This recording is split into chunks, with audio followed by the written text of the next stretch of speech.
Chance to win your way into the exclusive Coast 103.5 holiday party at Disney California Adventure. The code word that gets you inside coming up.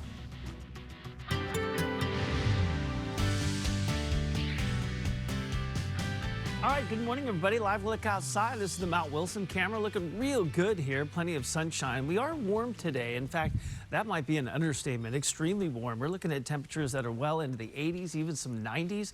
How about 96 in the San Fernando Valley? Hard to believe we're going to see temperatures 30 degrees cooler and rain on your 7-day forecast, but that is all just days away. So major changes headed our way. We'll talk more about that coming up in just a few minutes. Right now, we'll look at traffic. We'll send things over to Ginger. Yeah, we still have this signaler that's expected to go till about 8:45 for the 14 southbound side of Soledad Canyon Road. When we talk about gravel that got spilled into the roadway, that can be a bit of an arduous task, right, for them to clear it and get it out of the way. And it's dangerous as well. And so sometimes just a little bit here and there means, yeah, they're going to have to keep those lanes closed. A couple of those right lanes, and you see the delays that are here, but that's usually a busy spot, right?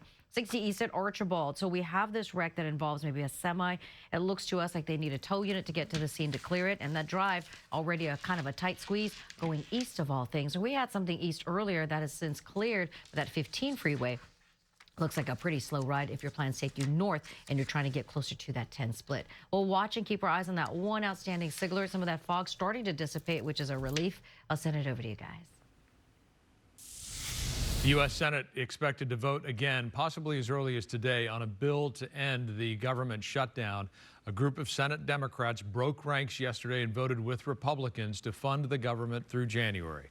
KTLA's Eric Spillman in the newsroom with more. Eric, good morning. Morning, Frank. Of course, this has been the longest shutdown in U.S. history. Last night, a few Democrats in the Senate joined all the Republicans to vote to reopen the government. Other Democrats accused them of surrendering. But this morning, Republican House Speaker Mike Johnson praised the Democrats who broke ranks with their own party.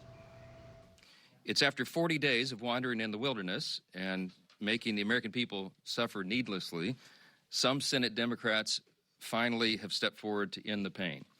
The motion upon reconsideration is agreed to. Senators voted 60-40 last night on a compromise bipartisan agreement to fund the government through January. 8 moderate Democrats agreed to support the deal and go along with Republicans. They gave up on what they had been demanding since the beginning of the shutdown. They had wanted a guarantee that health care subsidies, which expire on January the 1st, would be extended so that the health insurance premiums for Americans under the Affordable Care Act would not skyrocket. Instead, under this deal, there will be a future vote in the Senate, but no guarantees on extending the Affordable Care Act subsidies for 1 year. The agreement also reverses the layoffs of federal workers during the shutdown, and it ensures that federal workers who haven't been paid since October 1st will receive back pay.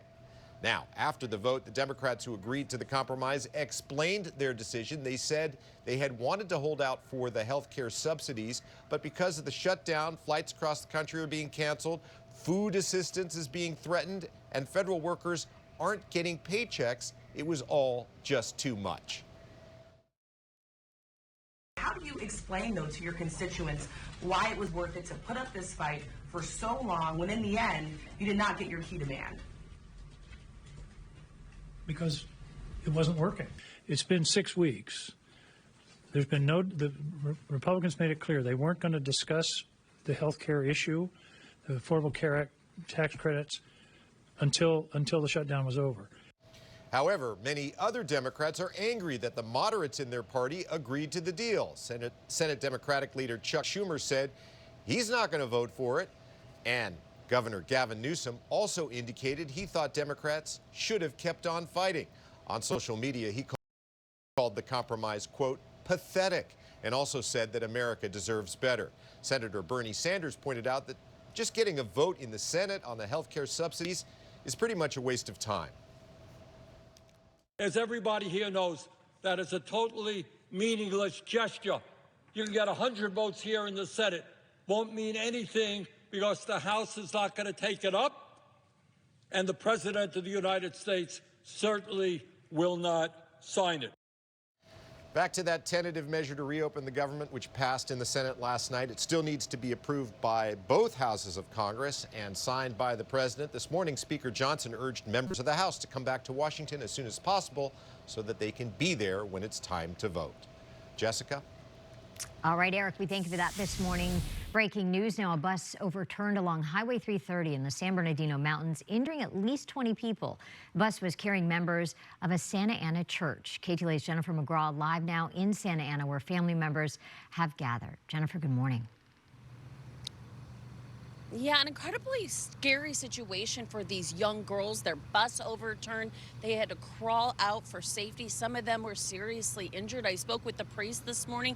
He says once he got that frantic phone call, he immediately started to pray and the congregation came together. Now, this all happened around 9 o'clock last night in the San Bernardino Mountains. This was part of a 3-day worship retreat for these young children. One witness who was following the bus and knew many of the people involved say that crash happened after they had attended this church retreat, and on their way back, that's when they crashed on the side of that mountainside. Now, county fire officials said that a total of 36 people were on the bus, both adults and teens.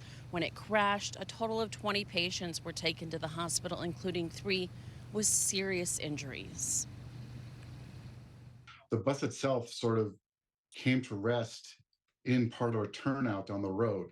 So the stage was set for us, for the patients to get out of the bus, mostly through the top hatch that would normally be on the roof, but they were able to get out through the hatch and then right into a turnout. So there was a space for them to be safe from other traffic as well. And a person following the bus who knew many of the passengers on board say it was extremely scary. Even a fire erupted. But right when it landed on its side, it was still on flames, and then you just see a lot of people just water, soda, whatever we could, and we eventually got it off. As of right now, yes, but there's a lot of people that are bleeding from the head and like really bad cuts all over. And fortunately, we're told everyone is expected to recover. It's the very latest. We're live in Santa Ana. Back to you in Hollywood. Jennifer, thank you. USC is warning students in off-campus housing of a man posing as a maintenance man to get inside. USC's Department of Public Safety says this man came to some residences along 28th Street and Orchard Avenue, which are a few blocks north of campus. He claimed he was there to fix a water leak on behalf of building management. Once inside, though, he started asking inappropriate personal questions. In one case, suspect took a car key fob but later returned it. Residents are advised to check with building management before letting in anyone claiming to be maintenance. Will Rogers State Historic Park has partially reopened 10 months after the Palisades fire. The fire damaged the 31-room ranch house, horse stables, other park facilities, and about 300 trees. We lost over 30 structures here at the park, including the historic ranch house, the historic stables. But despite the loss, the spirit of the park still remains, and that's never been extinguished. We're very excited to welcome people back to Will Rogers today. The Backbone Trail and the Rivas Canyon Trail are still closed, but the park is open daily from 8 in the morning to sunset. Entry is free and no reservations are required. All right, 8:09. Henry is in for Mark today, and we got some rain coming. We do have some rain coming in, not just kind of talk of maybe a chance of rain. I mean, we will definitely get some rain, measurable rain, and it looks like by Wednesday night we'll start seeing some rain working in, but Thursday is going to be a wet day for us, could even linger into your Friday. So get ready for a system to push through here and give us some decent rainfall. We could see anywhere between a half an inch, quarter of an inch in some spots, and then upwards of 1 to 2 inches up towards the foothills. So measurable rain on Thursday could linger into your Friday. You'll see it all play out on your 7-day forecast. Yesterday, 88 degrees. It was a hot day yesterday, right? 75 is the average. Will be every bit as warm. Now we know we get hot days this time of the year. You can see it from the records. They weren't in jeopardy, and today's records won't be in jeopardy. But we are trending warmer compared to the average. Whenever we get temperatures in the upper 80s, low 90s this time of the year, there's only one way we can get that. That is an offshore flow. That means high pressure's in place. we get that strong offshore flow that warms us up, dries us out, and we'll see that again today. We still have a dense fog advisory through the morning in some spots. Remember, with these strong winds, it doesn't mean we are blanketing Southern California with windy conditions. It just means certain areas, depending on how they're aligned with our mountains and our canyons and passes, will get stronger winds than others.